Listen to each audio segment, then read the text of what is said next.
ദക്ഷിണ കാശി എന്നറിയപ്പെടുന്ന കൊട്ടിയൂർ മഹാദേവ ക്ഷേത്രത്തിലേക്കാണ് ഇന്ന് എൻ്റെ യാത്ര. വീട്ടിൽ നിന്ന് ഏകദേശം 1 മണിക്കൂർ ബൈക്ക് റൈഡ് ചെയ്ത് കഴിഞ്ഞാൽ നമുക്ക് ഈ അമ്പലത്തിലേക്ക് എത്താം. പോകുന്നതൊക്കെ റിസർവ് ഫോറസ്റ്റിൻ്റെ പരിധിയിലൂടെയാണ്.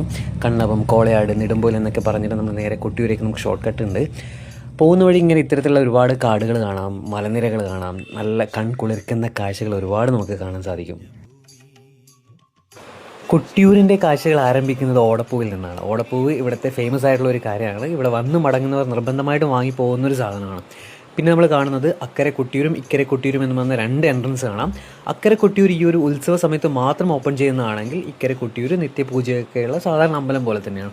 ഞാൻ രാത്രി കാലത്ത് ആദ്യമായിട്ടാണ് ഈ ഒരു അമ്പലത്തിൽ വിസിറ്റ് ചെയ്യുന്നത്. അതുകൊണ്ട് തന്നെ ഈ ലൈറ്റും കാര്യങ്ങളും ഒക്കെയും കാണാൻ അത്യാവശ്യം നല്ല ഭംഗിയുണ്ട്. പിന്നെ രാത്രി ആയതുകൊണ്ട് തിരക്ക് കുറവാണ്. പണ്ടൊക്കെ കൊട്ടിയൂരമ്പലത്തിലേക്ക് പോകുന്നത് ബാവലിപ്പുഴയിലൂടെ നടന്നിട്ടായിരുന്നു. അന്ന് പുഴയിൽ തടയണയൊക്കെ കെട്ടി കയറൊക്കെ പിടിച്ചിട്ടാണ് പോയിരുന്നത്. ആ കാഴ്ചകൾ ഇന്നും ഓർമ്മയിലുണ്ട്. പക്ഷേ ഇന്ന് നടപ്പാലമൊക്കെ വന്നു, നടക്കാൻ നല്ല സ്പേസ് വന്നു. മാത്രമല്ല അന്നത്തെ പോലെ ഉരുളൻ കല്ലുകളൊന്നും ചവിട്ടി പോകേണ്ട ഒരു ആവശ്യമില്ല. നല്ല രീതിയിലുള്ള കോൺക്രീറ്റ് ചെയ്തിരിക്കുന്ന നല്ല മനോഹരമായിട്ടുള്ള പാതകളുണ്ട്. അതുകൊണ്ട് യാത്രകൾ വളരെ സുഖകരമായിട്ട് ഇപ്പം അമ്പലത്തിലേക്ക് പോയിട്ട് വരാം.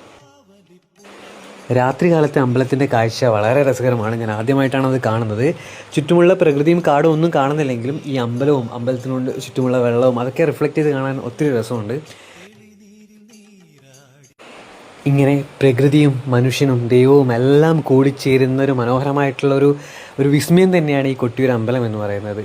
വെസ്റ്റേൺ ഗാട്സിനോട് ചേർന്ന് നിൽക്കുന്ന, അത് ബാവലിപ്പുഴയോട് ചേർന്ന് നിൽക്കുന്ന ഈ മനോഹരമായിട്ടുള്ള ക്ഷേത്രം വൺസ് എല്ലാവരും വിസിറ്റ് ചെയ്യണം.